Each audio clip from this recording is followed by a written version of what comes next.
For Bukowski, writing wasn't a craft to be refined or a path to greatness, it was survival. He didn't approach the typewriter with lofty goals or romantic notions about creativity. For Bukowski, writing was just another way to endure the grind of existence, a necessity, not a luxury. Life, with all its bleak monotony, demanded an outlet, and writing became that release. His process was gritty, driven not by some divine inspiration but the raw needs to express the ugliness of everyday life.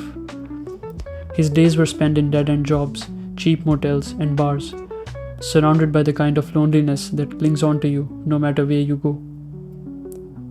And while the booze flowed, it wasn't the source of his creativity, despite what many might think.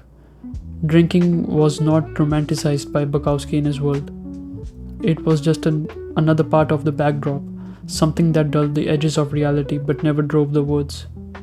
His words were already there, waiting to be unleashed.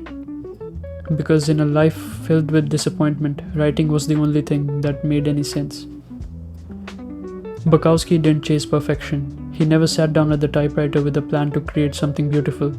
He wrote because it was the only way to make sense of the chaos, to take the mess of life and put it somewhere, even if it always didn't come out neatly.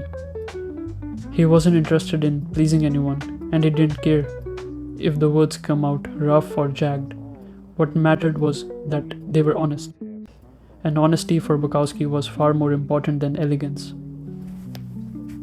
Loneliness was his constant companion, but it didn't stifle his work. It fueled it.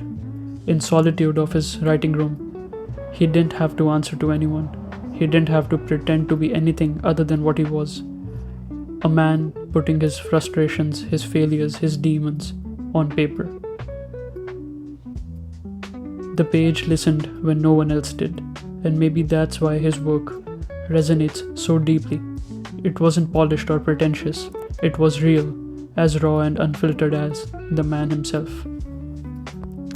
Bukowski's creative process wasn't driven by some idealized version of art. It was driven by survival and the need to make sense of a world that didn't make much sense to him. He didn't write for fame or praise. He wrote to keep going.